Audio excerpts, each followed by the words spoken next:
ठीक है। और ये बहुत ही इम्पोर्टेंट है क्योंकि यहाँ पे आपको हो सकता है कि आपको लगे कि यहाँ से क्वेश्चन आ सकता है कि नहीं आ सकता है, बट यहाँ से स्टेटमेंट में क्वेश्चन आ सकते हैं एंड एनसीईआरटी है तो कहीं से कुछ भी आ सकता है। ठीक है, सिलेबस वही है, पैटर्न नहीं है। सो अब देखो हम थोड़ा सा इसको समझते हैं। A common feature of all such form of inanimate and animate object why the sense of awe fear that they evoked. अब देखो यहां से एक बात आप समझोगे कि क्लासिफिकेशन, ठीक है।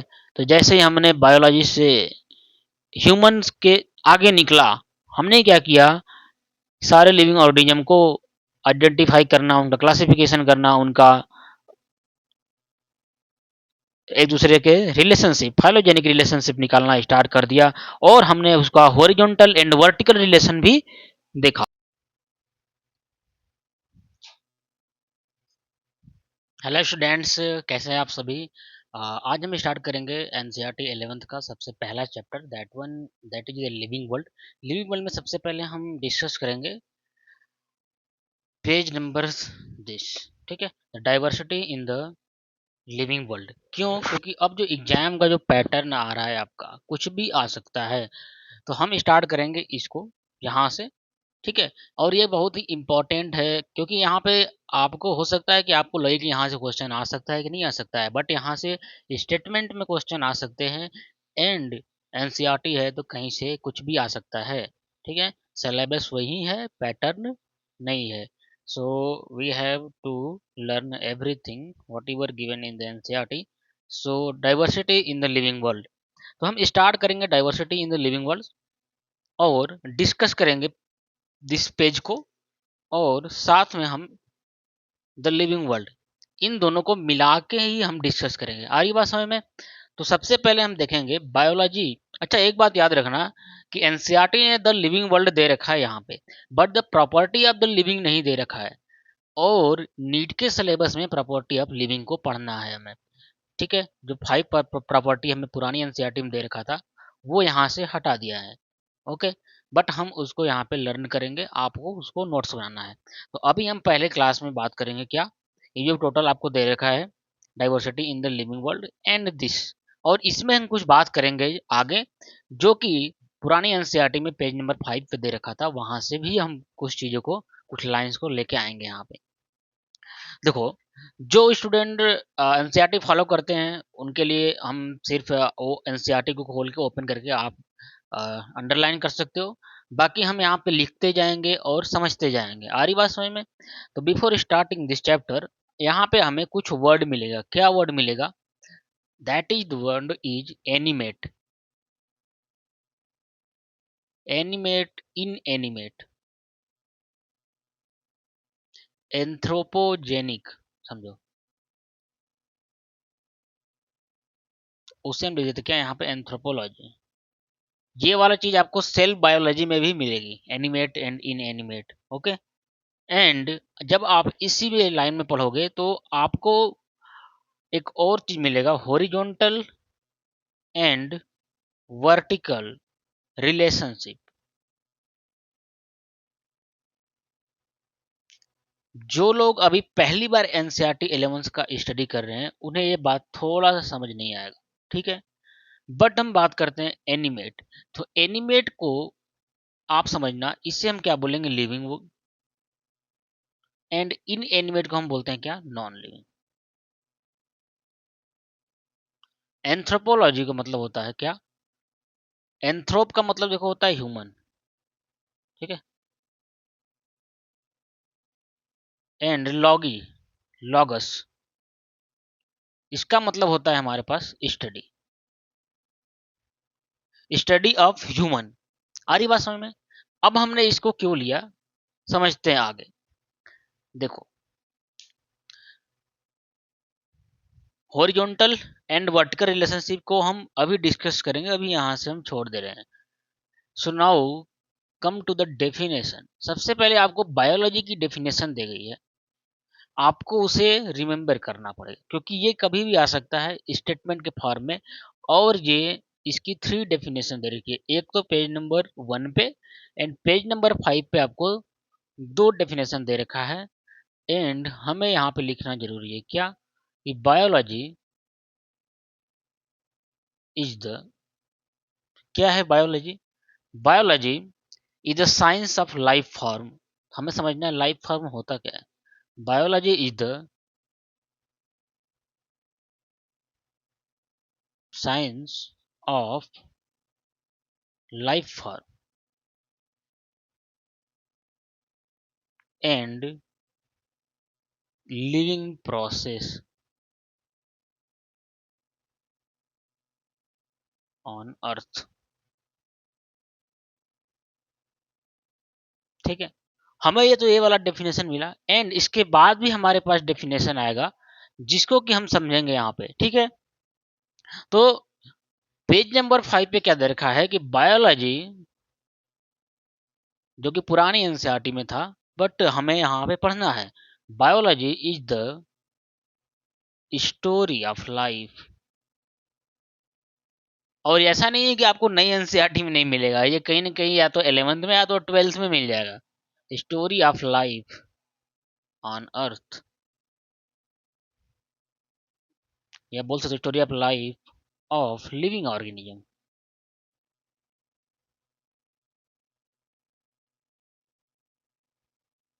On earth. ठीक है, एंड स्टोरी ऑफ लाइफ, इसका मतलब from beginning till now, starting से लेके अभी तक लिविंग ऑर्गेनिज्म के सारी स्टोरी को क्या हम इवोल्यूशन बोलते हैं। तो क्या ये भी लिख सकते हैं क्या, स्टोरी ऑफ इवोल्यूशन, क्या ये भी लिख सकते हैं हम, स्टोरी ऑफ इवोल्यूशन। क्यों नहीं लिख सकते हैं, बिल्कुल। तो ये वाला भी डेफिनेशन आपको मिल जाएगा, story of evolution of living organism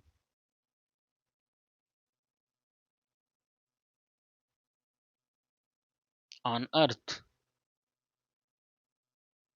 तो हमारे पास बायोलॉजी की 3 definition I.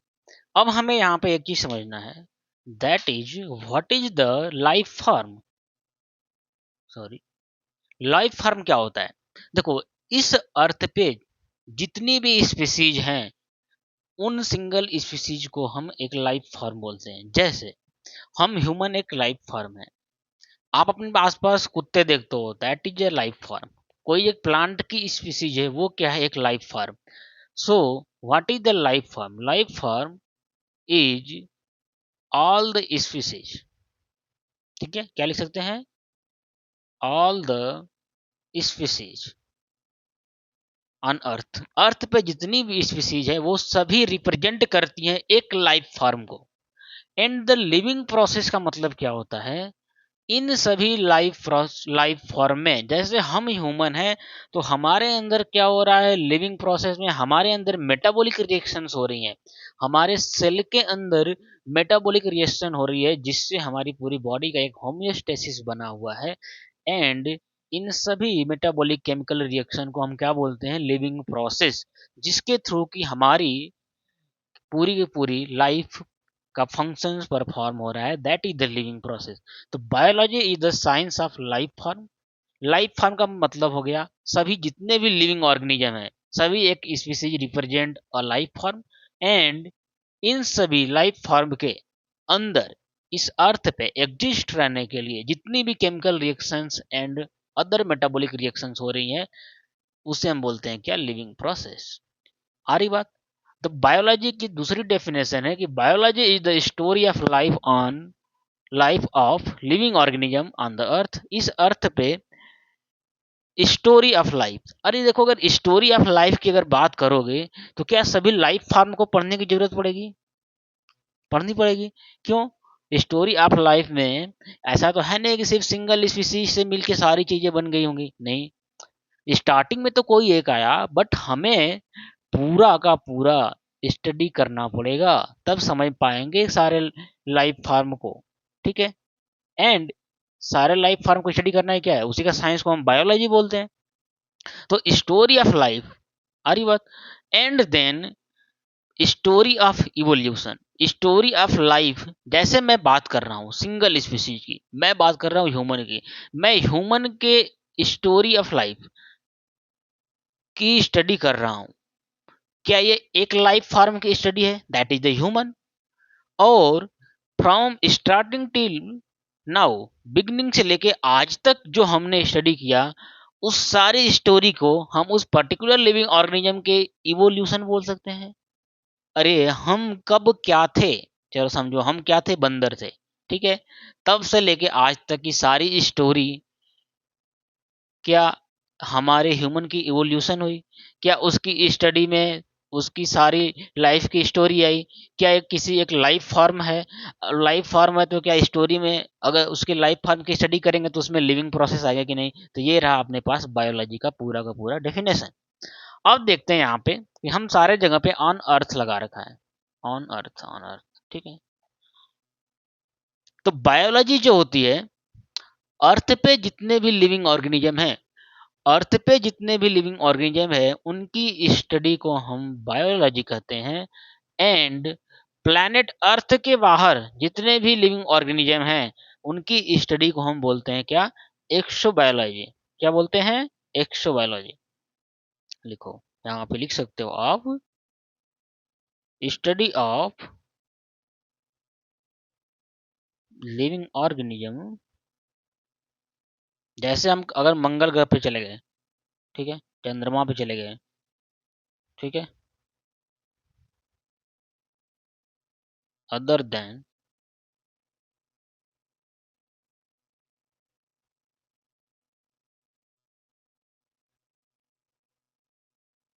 Is known as,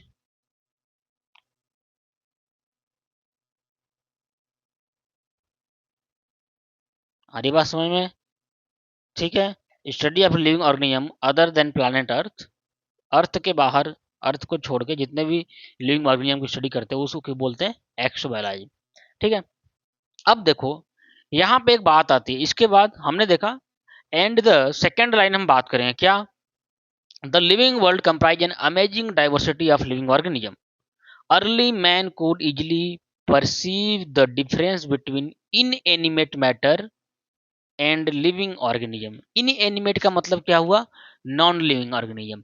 तो जो पुराने के लोग थे, ठीक है, जो पुराने लोग थे वो थोड़ा बहुत पहचान लेते थे, क्या इजीली पहचान लेते थे, उनका पहचानने का जो तरीका था वो मोर साइंटिफिक नहीं था, बट वो समझ जाते थे कि क्या कौन सी चीज इन एनिमेट है, मतलब इन एनिमेट का मतलब नॉन लिविंग है, एंड कौन सा लिविंग है। जैसे हवा को, पानी को, इन लोगों ने समझ लिया क्या कि नॉन लिविंग है, इन एनिमेट है। एंड अदर जो कुछ भी है यहाँ पे वो उनके हिसाब से कुछ लिविंग है कुछ नॉन लिविंग है, जिसमें उन्होंने कुछ प्लांट को मेंशन कर दिया। जैसे पहले हम लोग छोटी क्लास में पढ़ते थे ना कि प्लांट्स चल नहीं रहा है, that is it is non living. आ रही बात समझ में। So early man could easily perceive कि differentiate between living and the non living organism. आ रही बात। अब देखो एक लाइन और मिलेगी इसके आगे, क्या उसको समझते हैं। बट अच्छा, इसके आगे एक और बात समझ लेते हैं कि लेकिन अब हमारे पास क्या है, अर्ली मैन वाली कंडीशन नहीं है, अब हम मोर साइंटिफिकली, मोर एक्सपेरिमेंटली एडवांस्ड हो चुके हैं। तो हमारे पास लिविंग को डिफाइन करने की अब 5 क्राइटेरिया आ चुकी है, ठीक है, जिसके वो कोई एनसीईआरटी ने हटा दिया है, बट नीट में अभी हटा नहीं है वो। तो ग्रोथ, रिप्रोडक्शन, ठीक है, ये वाली चीजें हम आगे पढ़ेंगे। Property of the living organism, उसका आपको नोट्स बनाना पड़ेगा। एंड अब चलते हैं थोड़ा सा इस पैराग्राफ को डिस्कस करते हैं थोड़ा सा आगे। तो इसमें देखो एक चीज मिलेगी आपको, क्या मिलेगा कि सोसाइटीज, क्या है, societies which indulge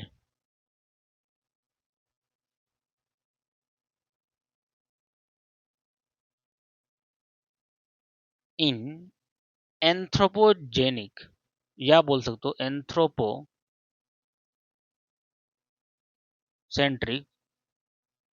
view of biology.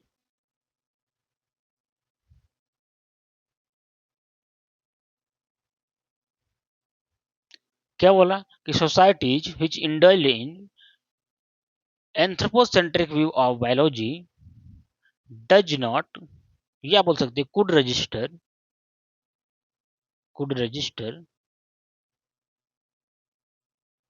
Limited progress in biological knowledge, ऐसी आपको कोई लाइन मिलेगी। अगर थोड़ा बहुत करेक्ट हो तो आप करेक्ट कर सकते हो। मैं उसको अभी रीड कर देता हूँ, ठीक है। चलो समझते हैं। हरी बात, उठाना अपना पेज। देखो यहाँ पे आपको मिलेगा, societies which indulge in anthropocentric view of biology could register limited progress in biological knowledge. इसका मतलब क्या है? सोसाइटीज का मतलब बात कर रहा है क्या, ऐसे लोग या ऐसे साइंटिस्ट जैसे जो कि इंडल्ज थे एंथ्रोपोसेंट्रिक व्यू ऑफ बायोलॉजी। हमने क्या बोला कि बायोलॉजी में स्टडी होता है सारे लाइफ फॉर्म का। Biology is the study of all the living organism, not only the human. ठीक है। एंथ्रोपो का मतलब हमने क्या बताया था, ह्यूमन होता है। एंड वो साइंटिस्ट जो इंडल्ज थे anthropocentric view of biology, biology के सिर्फ, सेंट्रिक का मतलब होता है मोर फोकस्ड थे, एंथ्रोप मतलब ह्यूमन के। अच्छा एक बात बताओ, जैसे मैं ह्यूमन हूं तो मैं अपने बारे में ज्यादा जानने की कोशिश करूंगा या किसी और के बारे में जानने की कोशिश करूंगा? सबसे पहले तो मैं अपना भला, ठीक है, कि मेरे बारे में क्या ज़रूरत है भाई, मेरे अंदर क्या हो रहा है, मेरी लाइफ स्टाइल क्या है, मेरा फ्यूचर क्या हो सकता है। तो जो साइंटिस्ट लोग थे वो सबसे पहले क्या किया कि अपने बारे में जानना स्टार्ट किया। तो वो सोसाइटी जो कि सिर्फ ह्यूमन पे फोकस थी, क्या, एंथ्रोपोसेंट्रिक, ठीक है, सेंट्रिक, सेंट्रलाइज्ड था, फोकस्ड था किस पे, ह्यूमन स्टडी पे, वो लिमिटेड प्रोग्रेस कर पाए बायोलॉजिकल नॉलेज में। अरे बायोलॉजी में तो सारे लिविंग ऑर्गेनिज्म की स्टडी होती है, अगर कोई सिर्फ ह्यूमन पे स्टडी करेगा तो क्या वो बायोलॉजी में पूरा का पूरा नॉलेज गेन कर पाएगा? नहीं कर पाएगा, वो लिमिटेड ही नॉलेज गेन कर पाएगा। आ रही बात समझ में? इस लाइन का मतलब क्या है? तो societies which indulged in anthropocentric view of biology could register limited progress in biological knowledge। आ रही बात? चलो समझते हैं, थोड़ा सा और आगे बढ़ते हैं। अब देखो क्या है, अब जैसे इन लोगों की थोड़ी सी आंखें खुली, मतलब जैसे अब आपको थोड़ा सा हम ले चलते हैं पेज नंबर दिस, आ रही बात? अब आओ यहाँ पे क्या लिख रहा है कि how wonderful in the living world. जैसे हमारी आंखें खुली, हमने देखा कि वो माय गॉड, ये तो लिविंग वर्ल्ड तो बहुत ही अजीब है, आश्चर्यजनक है, वंडरफुल है। क्या वंडरफुल है? यहाँ पर देखो बहुत ही हार्श एंड बहुत ही अजीब अजीब तरह के हैबिटाट में लिविंग ऑर्गेनिज्म रहेंगे। बहुत ही कोल्ड वाटर में भी लिविंग ऑर्गेनिज्म है, हॉट स्प्रिंग में लिविंग ऑर्गेनिज्म है, डेजर्ट में लिविंग ऑर्गेनिज्म है, ठीक है। कोई कोई लिविंग ऑर्गेनिज्म को देख के हमें ऐसा लगता है वाह, ऐसा भी हो सकता है क्या? ठीक है, जैसे शार्क, शार्क को हम देखते हैं, गैलोपिंग हॉर्स देखते हैं, बहुत तेज रनिंग देते ही तोड़ने वाले घोड़े होते हैं, ये होते हैं, ठीक है। अपने आसपास का वेजिटेशन हमने देखा। तो जो लोग इससे जुड़े थे वो थोड़ा बहुत इन सबसे बाहर निकले। आया बात समझ में? जब उनसे थोड़ा बहुत बाहर निकले तब उन्होंने देखा कि हमारे लाइफ में इन सभी लिविंग ऑर्गेनिज्म का एक न एक इम्पोर्टेंस है हमारे एग्जिस्टेंस के लिए, ठीक है। उसकी शुरुआत कहाँ से होती है कि हम कुछ अपने आसपास जो कुछ भी देखते हैं तो हमें देख के क्यूरियोसिटी आती है। क्या आती है? क्यूरियोसिटी। देखो हम ह्यूमन का एक नेचर है, ठीक है, हम ह्यूमन का एक नेचर है, क्यूरियोसिटी वाला नेचर, हम जानना चाहते हैं, ठीक है। हर जगह उंगली करने की हमारी आदत है। और उसके बाद हमारे डरने का भी आदत है। क्या है? देखो फियर, और डरते भी हैं, फियर, फियरफुल नेचर ह्यूमन से बड़ा, हम लोगों से बड़ा डरपोक कोई नहीं है, ठीक है। डरते भी हैं और साथ में जानने की कोशिश भी करते हैं। अच्छा ये क्यों पढ़ रहे हैं हम, curiosity and other things, time बचा है, ठीक है। क्यूरियोसिटी के बारे में क्यों? क्योंकि देखो अभी आप देखोगे कोई अपने पास कोई ऐसा डिजीज आ जाए या कोई ऐसे एनीथिंग, चलो अभी जैसे पंजाब में बाढ़ आ गया या कहीं पे लैंड स्लाइड हो गया, तो हम तो डरते रहे हैं पहली बात। एंड हमारी क्यूरियोसिटी भी जानने की है, तो नेचर को समझने की हमारे पास क्या है, कैपेबिलिटी आनी है। ठीक है, क्यों? क्योंकि उससे हम डरे हुए हैं ना कि हमारा एग्जिस्टेंस होगा कि नहीं होगा। सबसे पहले तो हम स्टडी कर रहे थे हम अपने बारे में, अब लगा कि नहीं भाई, इनके सिर्फ अपने बारे में स्टडी करने से कुछ नहीं होगा, क्योंकि हमें जिंदा रहने के लिए हमारे आसपास का जो इन्वायरमेंट है, every living organism is importance for the living, for the existence of the human being. आ रही बात? अब देखो क्या हुआ, देखो, अब देखो हम थोड़ा सा इसको समझते हैं। A common feature of all such form of inanimate and animate object was the sense of a of fear that they evoked. अब देखो, यहां से एक बात आप समझोगे कि systematics and monumental description of life form brought in out of necessity detailed system of identification nomenclature and classification। समझ में आया? इसमें एक वर्ड आपको मिलेगा क्या, मॉन्यूमेंटल डिस्क्रिप्शन। क्या?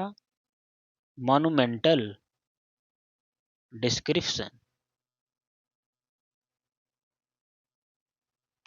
मॉन्यूमेंटल, जितने भी आप देखोगे ना कहीं पे पहाड़ गुफाओं में, ठीक है, वहां पे कुछ ना कुछ चीज आपको लाइक फिगर बना हुआ, या फिर या बोल सकते हो कि किसी अदर लिविंग ऑर्गेनिज्म जो पहले से एक्सटिंक्ट हो गए हैं, उनके फॉसिल का फिगर वहां पे होना। ठीक है, फॉसिल्स का स्ट्रक्चर वहां पे होना, that is the monumental description.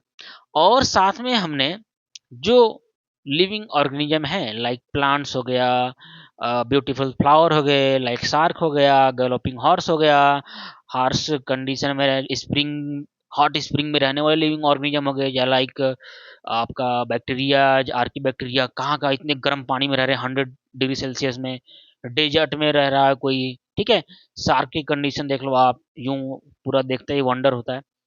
और साथ ही हमें समझ में आया कि नहीं, ये जो प्लांट्स की स्पीसीज हैं और ये जो पहाड़ है, ठीक है, everything is important for us. And हमने क्या किया, उनका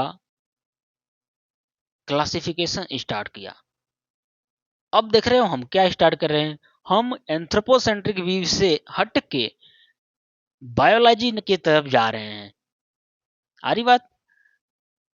दैट मीन्स हमारा जो स्टडी का पैटर्न है, अब वो क्या हो रहा है, चेंज हो रहा है। एंड इसको देखो लिखती है एनसीईआरटी क्या, the biggest spin off such study, biggest spin off मतलब एक बहुत बड़ा चेंज आता है। क्या? Biggest spin of such study was the recognition of the sharing of similarities among the living organism both horizontally and vertically। हमारे study के pattern में चेंज आया। क्या? कैसे चेंज आया? सबसे पहले तो क्यूरियोसिटी, फियरफुल नेचर हमारा, अरे हम डरेंगे भी तो कि किस जानवर से क्या प्रॉब्लम है, किस बैक्टीरिया से क्या प्रॉब्लम है, वायरस से क्या प्रॉब्लम हो रहा है। ठीक है, अब देखो क्या आता है, मजा आएगा थोड़ा सा। हमने क्या किया कि अब बायोलॉजी की तरफ से मूड अपना हटाया, सॉरी, एंथ्रोपोसेंट्रिक व्यू जो था हमारा वहां से हटा के हम बायोलॉजी की तरफ आ गए। और इन सब में हमें हेल्प किसने किया? नेचर ने। और मेन चीज क्या थी? क्यूरियोसिटी। और क्यूरियोसिटी से भी बड़ा है फियर, कि कहीं ये सब लिविंग ऑर्गेनिज्म हमको कुछ तो नहीं कर पाएंगे, या इनके ना रहने से हमारे पास क्या, हमें क्या इफेक्ट पड़ेगा। आ रही बात? तो बिगेस्ट स्पिन ऑफ आया, दैट इज इन स्टडीज में। ठीक है, मतलब बहुत बड़ा चेंज आया। तो हमने फिर क्या देखा कि जितने भी लिविंग ऑर्गेनिज्म हैं, अरे इनमें कोई न कोई रिलेशन है। कैसा रिलेशन है? Horizontal and the vertical relation. कैसा है? Horizontal and vertical. इसको देखो हम समझेंगे अभी, अगर जिसने ने पढ़ रखा हो थोड़ा बहुत, वो समझ पाएंगे क्या होता है। समझते हैं, देखो, हायरार्की पढ़ेंगे, हायरार्की ऑफ लिविंग ऑर्गेनिज्म का। ठीक है, टैक्सोनॉमिक कैटेगरी जब आप पढ़ोगे तो लिविंग ऑर्गेनिज्म को हमने क्या किया, क्लासिफाई करना स्टार्ट किया। ठीक है, हम सिर्फ ह्यूमन पे स्टडी कर रहे थे, अब हमारे पास सारे लाइफ फॉर्म की स्टडी करेंगे। एंड हम उसको क्लासिफाई करेंगे at the level of taxonomic category. तो सबसे पहले हम टैक्सोनॉमिक कैटेगरी में, हायरार्की में हम देखेंगे क्या, सबसे पहले हम रखते हैं क्या, स्पीसीज। किसको रखते हैं? स्पीसीज।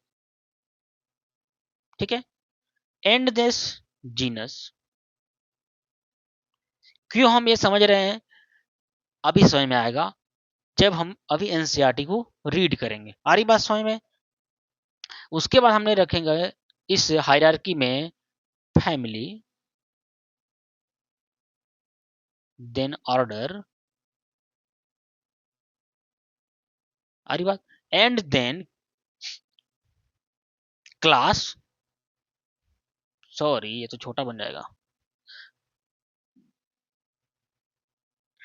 चलो यहाँ पे करते हैं स्पीसीज एंड जीनस। ठीक है,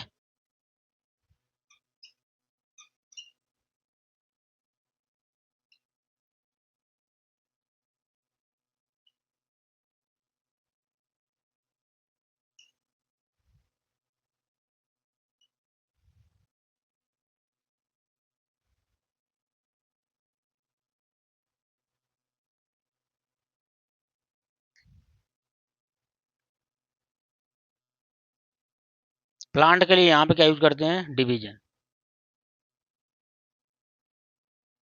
एंड क्या ये कैसा है, अरे बता सकते हो, vertical. And now we are going to study about the horizontal. चलो मैंने बात किया कि एक आम का पेड़ है, मैंगो का पेड़ है, आपने आम की बहुत सारी वैरायटी देखी। आम का क्या बहुत सारे स्पीसीज होते हैं, चलो मैंने बात कर लिया मैंगो की M1 species, M2 species, M3 species, M4 species, M5 species. क्या ये हॉरिजॉन्टली है? सारी बात समझ में? Then M1, M2, M3, M4, M5, इन मैंगो की स्पीसीज में बहुत थोड़ा ही अंतर है। क्या है? बहुत थोड़ा अंतर है। तो M1, M2, M3, M4, M5 are closely related to each other. ये closely related to each other हैं। And combinely it form genus. And all the species are horizontally related to each other and combinedly form genus। क्या genus को हम बोल सकते हैं अरे Mangifera? Mangifera indica नाम होता है ना, तो जीनस सबसे पहले क्या लिखते हैं, genus and then species, specific sorry epithet. ठीक है, सो जीनस लिख दिया हमने मैंजीफेरा। क्या अब हम ये बोल सकते हैं कि जीनस में भी, समझो, जीनस में भी हम बोल दें कि मैंजीफेरा के जीनस भी कुछ और होते, like G1, G2, G3 and, ठीक है, and these are closely related to each other and it form family. आ रही बात समझ में? So this relation is known as the horizontal relation and this relation is known as a vertical relation, and we can find out this relation for all the life form। आ रही बात समझ में? सारे लाइफ फॉर्म के लिए हम horizontal and vertical relationship find out कर सकते हैं। और ये क्यों कर रहे हैं ऐसा? ये इसलिए हम ऐसा कर रहे हैं क्योंकि हमें पता है कि जब तक कि हम सारे के सारे लिविंग ऑर्गेनिज्म जो प्रेजेंट के हैं, एनसीईआरटी क्या बोलती है कि जो प्रेजेंट के हैं, पेज नंबर 5 पे मिलेगा ओल्ड एनसीईआरटी के, present, past and future, present, past and future are closely related to each other. जैसे जो प्रेजेंट के हैं, या ऐसे कर दो जो पास्ट के हैं, जो पहले के हैं, अरे वो आज के हैं, और जो आने वाले हैं, they are closely related to each other and almost ये कैसे होते हैं, सेम होते हैं, बट वैरी करता है। क्यों वैरी करता है समझते हैं, लिखते हैं इसको क्या, but to varying degree, but to varying degree. अरे हमें भी पता है कि सारे के सारे लाइफ फॉर्म का डीएनए का 99.9% क्या होता है, सेम होता है। तो कुछ न कुछ तो डिफरेंस होता है। जैसे हम बात करें कि हम सभी ह्यूमन में का जो डीएनए है वो 99.9% सेम होता है। पर आप खुद को देखो, आप कैसे हो, अपने आसपास वाले को देखो कैसे है, ठीक है, अपने भाई बहन को देख लो, थोड़ा थोड़ा तो डिफरेंस है ना। बट हम यहाँ पे इसका क्यों स्टडी कर रहे हैं, स्टडी इसलिए कर रहे हैं क्यों, क्योंकि हम अभी जो ह्यूमन सेंट्रिक थे, हमने स्टडी करना स्टार्ट किया पूरी बायोलॉजी का। ठीक है, पूरी बायोलॉजी का मतलब हमारे पास सारे लाइफ फार्म का, और सारे लाइफ फार्म में हमने रिलेशन देखना स्टार्ट कर दिया। ठीक है, कि पहले कौन था, फिर क्या था, फ्यूचर क्या है उसका, क्या सारे के सारे एक दूसरे से रिलेटेड है, सारे के सारे लिविंग ऑर्गेनिज्म एक दूसरे के रिलेटेड है। दैट इज द, उसको क्या बोलते हैं हम, फाइलोजेनी। आगे समझेंगे जब डाइवर्सिटी पढ़ेंगे तब। तो अच्छा, क्या यहाँ से हम समझ पाए ये लाइन क्या बोल रही है? The biggest spin up of such study was the recognition, पहचान गए हम क्या, द क्या, the sharing of similarities among the living organism both horizontally, sorry, horizontally and the vertically. आ रही बात? इसको हम और डिटेल में स्टडी करेंगे कहाँ पे, जब 5 किंगडम सिस्टम पढ़ेंगे वहां पे। आ रही बात? And that all present day living organisms are related to each other, and also to all that ever lived on this earth, was a relevant which humbled man and led to cultural movement of conservation of biodiversity। ठीक है, क्या बोल रहा है कि जो आज के लिविंग ऑर्गेनिज्म है और जो पहले इस अर्थ पे रह चुके हैं वो सभी, और जो आने वाले हैं वो सभी एक दूसरे के क्या है, रिलेटेड हैं। और हमने जैसे ही पता चला कि हम सभी एक दूसरे के रिलेटेड है और एक दूसरे के बिना रह भी नहीं सकते हैं, then we start the conservation of the biodiversity. अब हमने देखा कि आप अब गवर्नमेंट क्या करती है, बायोडाइवर्सिटी कंजर्वेशन करती है। बायोडाइवर्सिटी कंजर्वेशन, बहुत सारे टाइगर रिजर्व बनाते हैं, बहुत सारी सेंचुरी बनाते हैं, नेशनल पार्क्स बनाते हैं, एंड कल्चरल मोमेंट, कहीं कहीं पे हमने मंदिरें कुछ बना रखा है जिससे उससे भी हम प्रोटेक्ट कर रहे हैं। अरे बात, एक तरीके से हमने मोमेंट स्टार्ट कर दिया सारे के सारे लिविंग ऑर्गेनिज्म के प्रोटेक्शन में। आ रही बात? एंड देखो उसके बाद समझ में आएगा, in the following chapter of this unit you will get a description including classification of animals and plants, okay, from a taxonomic perspective. Taxonomist के पर्सपेक्टिव से हम इस यूनिट को स्टडी करेंगे। तो क्या हम समझ लें अभी कि टैक्सोनॉमी और डाइवर्सिटी में क्या अंतर होती है? बहुत अच्छा, चलो समझते हैं। Difference between taxonomy and diversity. देखो, टैक्सोनॉमी का वर्ड जब हम यूज करेंगे, यहाँ पे हमेशा बात आएगी लिविंग थिंग्स की। डाइवर्सिटी में जब बात करेंगे तो हम बोथ बोल सकते हैं, लिविंग एंड नॉन लिविंग। आ रही बात समझ में? देखो, जैसे कि हमने बात किया,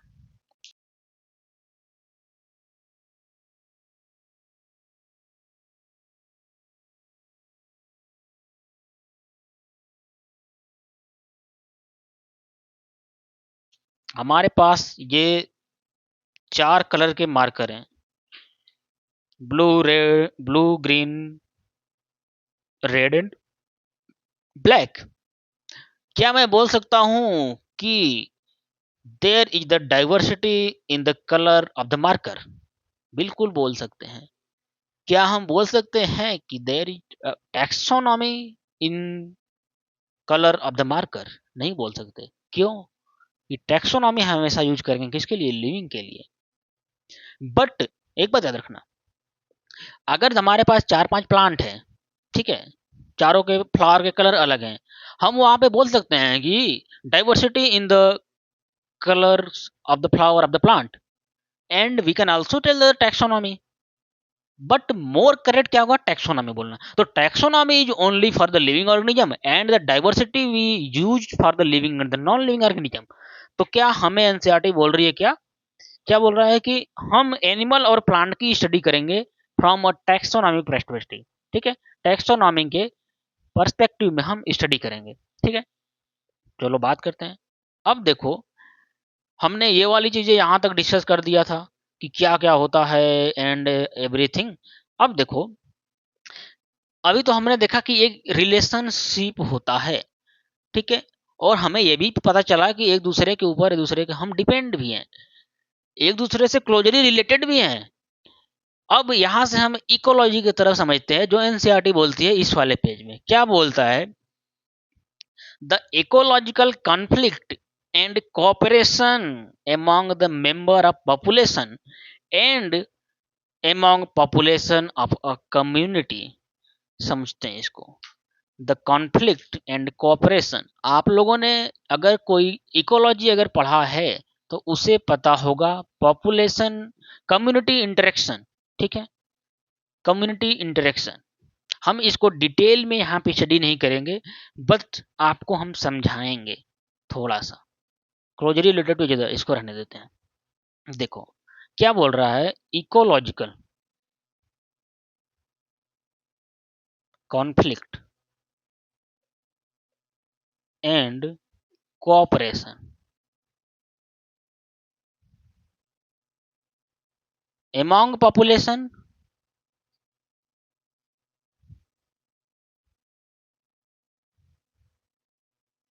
and among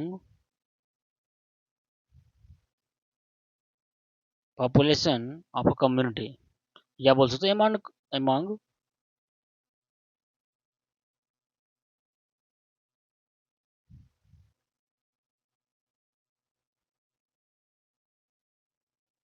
इससे पहले समझो पॉपुलेशन क्या होता है और कम्युनिटी क्या होती है। समझो, पॉपुलेशन, कम्युनिटी। पॉपुलेशन क्या होता है, नंबर ऑफ मेनी ऑर्गेनिज्म। समझिए, जैसे मेनी ऑर्गेनिज्म कह सकते हो, या किसी सिंगल स्पीसीज के बहुत सारे लोग को हम क्या बोलते हैं, पॉपुलेशन। कम्युनिटी में क्या होती है, कम्युनिटी में स्पीसीज बढ़ जाती है। जैसे अगर कि हम बात करें ह्यूमन पॉपुलेशन में सिर्फ ह्यूमन आएगा, डॉग पॉपुलेशन में सिर्फ डॉग आएगा, कैट की पॉपुलेशन में सिर्फ कैट की स्पीसीज आएगी। लेकिन अगर हम बात करें अपनी कम्युनिटी की, ठीक है, आप जिस एरिया में रह रहे हो, आप 5 किलोमीटर के एरिया में हो, वहां की कम्युनिटी में क्या है, तो वहां की कम्युनिटी में आपके कुत्ते भी मिलेंगे, गाय भैंस बिल्ली, प्लांट की स्पीसीज, और आप खुद स्वयं हो, बहुत सारे bacteria and virus. This is the community and this is the population. अरे क्या हमारे में मैन मैन में, ह्यूमन ह्यूमन में क्या कोऑपरेशन और कॉन्फ्लिक्ट नहीं है कि नहीं है। अरे एक दूसरे को मारे जा रहे हो, खाए जा रहे हो, ठीक है, हाँ, और एक दूसरे का सहयोग भी करते हो, दैट इज द कॉन्फ्लिक्ट। एक दूसरे को मार खा रहे हो भाई, कॉन्फ्लिक्ट है, कोऑपरेट कर रहे हो, that is the cooperation. But main thing ये कहाँ से दिखने का, community, population of a community, जिसे हम बोलते हैं कम्युनिटी इंटरेक्शन, जिसको हम पढ़ते हैं कहाँ पे, इकोलॉजी में। जैसे बात करो म्यूचुअलिज्म, जैसे हम बात करते हैं म्यूचुअलिज्म, म्यूचुअली एक दूसरे को हम क्या करते हैं, फायदा बेनिफिट करते हैं।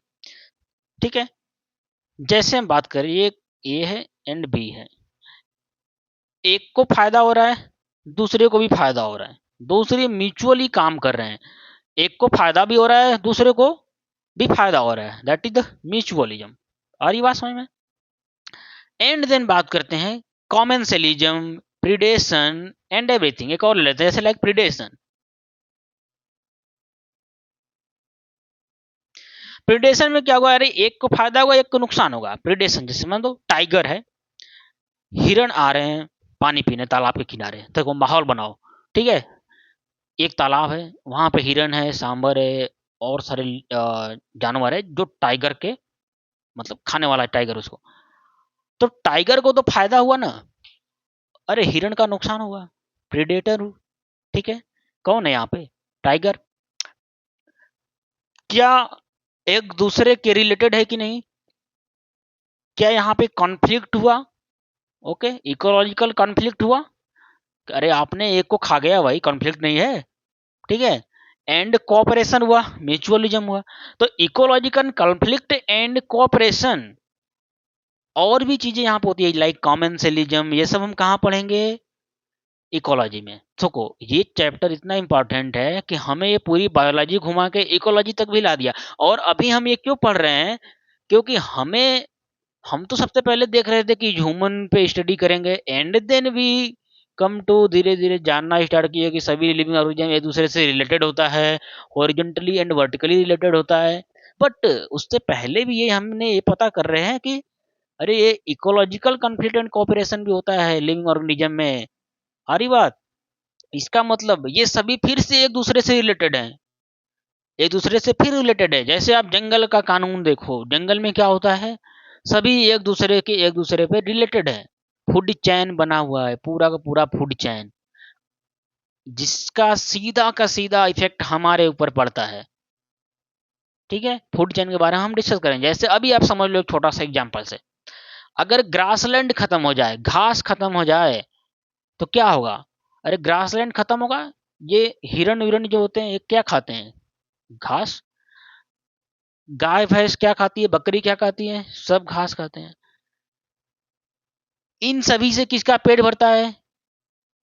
जो कि कार्निवोर है, जो लोग मांस खाते हैं, जैसे टाइगर, हाइना, लायन, चीता, लेपर्ड, ये सब क्या खाते हैं भाई? इनको खाते हैं। अब सोचो, घास आपने हटा दिया अर्थ से, पूरा का पूरा जंगल कोलैप्स हो जाएगा। और साथ में अगर हमने मधुमक्खियां हटा दी, ठीक है, आपके प्लांट का, हमारा जो खेती का प्लांट है, तो वहां पे पॉलिनेशन नहीं होगा, तो तुरंत फूड क्राइसिस आ जाएगी। आ रही बात? तो सभी का हमारे लाइफ में एक इम्पोर्टेंस है, इसलिए हमने क्या किया, इनका स्टार्ट कर दिया। क्या स्टार्ट कर दिया? Biodiversity conservation. और हमने एंथ्रोपोसेंट्रिक व्यू से थोड़ा सा हट के हम पूरी बायोलॉजी को स्टडी करना स्टार्ट कर दिया। उसके बाद थोड़ा सा और आगे बढ़ते हैं, चलो। देखो क्या बोलता है कि even a molecular traffic inside cell make deeply reflect on what indeed is life। अच्छा, molecular traffic का मतलब क्या होता है हमारी बॉडी में? मैंने बोला ना कि biology is the science of life form and the living process. तो लिविंग प्रोसेस में क्या हो रहा है, सारी की सारी केमिकल रिएक्शंस, सारे के सारे मेटाबॉलिक रिएक्शन हमारी बॉडी में, हमारे सेल में, ठीक है। तो molecular traffic inside the cell. अरे क्या रिएक्शन होगा तो मॉलिक्यूल्स इधर उधर मूव करेंगे। आरी बात। जैसे अगर बात करें हम, डीएनए टू आरएनए बन रहा है, आरएनए टू प्रोटीन बना रहे हैं, क्या ये पूरी चेन है? क्या इसके फॉर्मेशन में बहुत सारे बायोमॉलिक्यूल्स के यूनिट लग रहे हैं, इनऑर्गेनिक यूनिट लग रही है? आ रही बात समझ में? तो क्या एक तरीके से पूरा ट्रैफिक है कि नहीं अंदर सेल के? So this is a biological, sorry, this is the molecular traffic inside the cell. ये हमें और रिफ्लेक्ट करता है क्या, कि हम और स्टडी करें अदर लिविंग ऑर्गेनिज्म के बारे में, अपने बारे में। ठीक है। एंड इसके बाद एक क्वेश्चन पूछता है क्या, कि the first is a technical one and seek answer to what living is oppose to the non living. क्या लिविंग अपोज्ड है, अपोजिट है नॉन लिविंग के? देखो एक बात समझो, जहां तक हमें समझ में आ रहा है, जैसे ये आप देखोगे तो क्या बोलोगे, this is the marker and this is the non living. ठीक है। मैं पूछा कि नॉन लिविंग की प्रॉपर्टी क्या होती है, आप क्या बताओगे? ये ग्रोथ नहीं कर सकता, ये रिप्रोडक्शन नहीं कर सकता, कॉन्सियसनेस नहीं है इसके पास। अरे जो नहीं होता वो उसकी प्रॉपर्टी कैसे आ जाएगी? मेरे पास कार है, दिस इज माई प्रॉपर्टी। आपके पास कार नहीं है तो आप क्या बोलोगे? मेरे पास कार नहीं है। ना होना किसी की प्रॉपर्टी थोड़ी होती है, होना प्रॉपर्टी होता है। तो एक्चुअल में नॉन लिविंग, लिविंग का अपोज नहीं है, ठीक है। It is totally different thing. हम नॉन लिविंग बोल देते हैं, बट मोस्ट बेटर थिंग होगा इसे हम ये बोलें कि दिस इज, ये लिविंग थिंग नहीं है ओनली। अगर आपसे कोई पूछे कि ये लिविंग थिंग क्यों नहीं है, तो आपका जो आंसर आएगा कि ये इसके पास नहीं है, ये इसके पास नहीं है, ये इसके पास नहीं है, तो ना होना किसी की प्रॉपर्टी नहीं होती, ठीक है। सो आप समझ सकते हो कि ये टोटली डिफरेंट थिंग है। अच्छा, इसका कंक्लूजन क्या हुआ कि लिविंग ऑर्गेनिज्म क्या क्या पूछ रहा है, समझो। The question is to implied question within it. The first is a technical one and seek answer to what living is opposed to the non-living, and the second one is a philosophical one as seek answer to find out what is the purpose of life. देखो, दो चीज होता है। एक तो हमने बात किया कि लिविंग और नॉन लिविंग। तो जो जिसकी प्रॉपर्टी होती है that is the living. Living की अगर कोई प्रॉपर्टी किसी भी लिविंग ऑर्गेनिज्म या किसी भी मैटर आपकी जगह में कहीं पे अगर मिल रहा है दैट इज द लिविंग, ठीक है।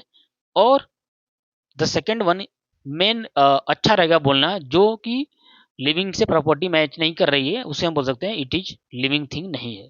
तो नॉन लिविंग की कोई प्रॉपर्टी नहीं होती, ठीक है। अब देखो, what is life and what is the purpose as a life. As a scientific, as a scientist हम स्टडी करेंगे व्हाट इज लाइफ, ठीक है। देखो, व्हाट इज लाइफ क्यों, as a biologist, as a scientist, what is life.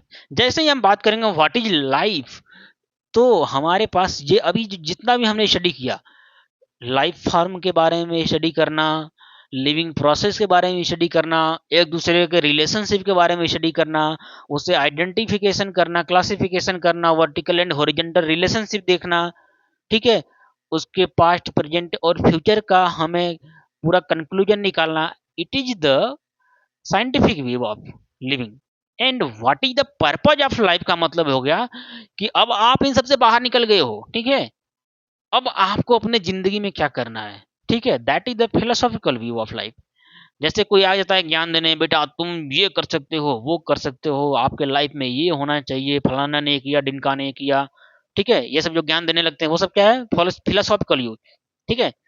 आ रही बात, as a scientist लिखता है we shall not attempt answering the second question, we will try to reflect on what is living. हम reflect करेंगे किस पे, as a scientist, what is living, living क्या है जो हमने अभी तक पढ़ा है।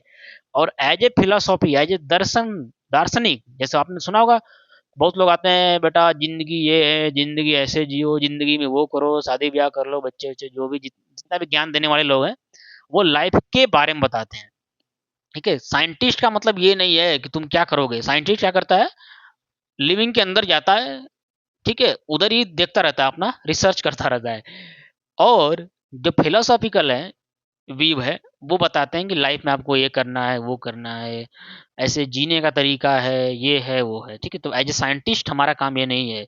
ये सब लोग किसका काम है, प्रवचन देने वाले लोग, हमारी बात। तो अभी तक हमने पढ़ा द लिविंग वर्ल्ड में। इसके बाद हम पढ़ेंगे diversity in the living world, यहाँ से स्टार्ट करेंगे। बिफोर स्टार्टिंग दिस, हम स्टडी करेंगे property of the living organism, जो कि इस एनसीईआरटी में नहीं दे रखा है, नई वाले में, बट हमें पढ़ना है। तो अभी तक हमने क्या क्या डिस्कस किया एनसीईआरटी में, देखो, diversity in the living world, and इसके नेक्स्ट वाला पेज का थोड़ा सा पार्ट, ठीक है, मतलब one paragraph. So biology is the science of life form and the living process. हमने लाइफ फॉर्म का मतलब सभी स्पीशीज, इस अर्थ पे जितनी भी स्पीशीज हैं वो सभी रिप्रेजेंट करती है एक लाइफ फॉर्म को, एंड उनके अंदर होने वाली living process like chemical reaction, metabolic reaction, everything, ठीक है। The living world comprise an amazing diversity of living organism. हमें पता है अमेजिंग डाइवर्सिटी है, अपने आसपास ही देख लो, बहुत सारे प्लांट, बैक्टीरिया होंगे, एंड कुत्ते बिल्ली जानवर जितना भी दिख रहा है सब कुछ है। Early man could easily perceive the difference between in animate matter. जो पहले के लोग थे, सबसे पहले लोग थे, वो इजिली डिफरेंस कर पाते थे इन एनिमेट मैटर का, मतलब जो नॉन लिविंग है, एंड द लिविंग ऑर्गेनिज्म, जो लिविंग है, इन दोनों के बीच में थोड़ा बहुत डिटेक्ट कर पाते थे। देखो, early man deified some of the inanimate matter, इन्होंने विंड, सी, फायर, इन सबको इन्होंने बोल दिया कि ये नॉन लिविंग है, and some among the animal and plant. A common feature of all such forms of inanimate and animate object was the sense of awe of fear that they evoke, ठीक है। हमने बोला ना कि हमारी curiosity, हमारा fear, ठीक है, तो उन्होंने उनके हिसाब से बता दिया कि ये लिविंग है, ये नॉन लिविंग है, जो कुछ भी है इनका, सिंपल सी बात। The description of living organism including human being began much later in human history, ठीक है। Societies which indulged in anthropocentric view of biology, क्या बोल रहा है कि मच लेटर, बहुत पहले ही हमने ह्यूमन पे स्टडी करना स्टार्ट कर दिया था, ठीक है। एंड जो भी सोसाइटी सिर्फ ह्यूमन पे सेंट्रिक थी, वो बायोलॉजी में लिमिटेड ना प्रोग्रेस कर पाई। क्यों कर पाई? क्योंकि बायोलॉजी में तो सारे लिविंग ऑर्गेनिज्म का स्टडी करना होता है, ठीक है। अब देखो क्या बोल रहा है यहाँ पे, systematic and monumental description of life form. Life form की बात करिए, मतलब सारे स्पीसीज की बात करिए, सिस्टमेटिक रिलेशनशिप है दूसरे से, ठीक है। आगे सिस्टमेटिक भी पढ़ेंगे। Systematic and monumental description of life form brought in out of necessity detail system of identification, nomenclature and classification, ठीक है। तो जैसे ही हमने बायोलॉजी से ह्यूमंस के आगे निकला, हमने क्या किया, सारे लिविंग ऑर्गेनिज्म को आइडेंटिफाई करना, उनका क्लासिफिकेशन करना, उनका एक दूसरे के रिलेशनशिप, फाइलोजेनिक रिलेशनशिप निकालना स्टार्ट कर दिया। और हमने उसका हॉरिजॉन्टल एंड वर्टिकल रिलेशन भी देखा। आ रही बात समझ में? चलो इसके आगे देखते हैं। all that all present day living organisms are related to each other and also to all organisms that ever lived on this earth, ठीक है, ये वाली बात। चलो और आगे देखते हैं। was a relevant which humbled man and led to cultural movement for conservation of biodiversity।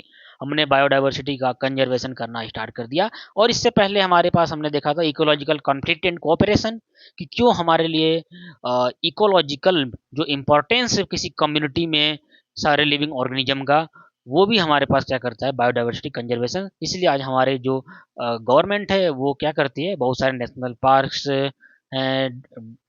Biodiversity reserve centre है, ठीक है, सेंचुरी है, सो हमने बनाना स्टार्ट किया और इनका पूरा का पूरा कंजर्वेशन स्टार्ट कर दिया। और इन सभी का स्टडी हम नेक्स्ट चैप्टर में पढ़ेंगे। बिफोर दिस हम याद करेंगे अभी लिविंग की प्रॉपर्टी क्या होती है। 5 प्रॉपर्टी को हम डिस्कस करेंगे जो कि एनसीईआरटी में नहीं दे रखा है।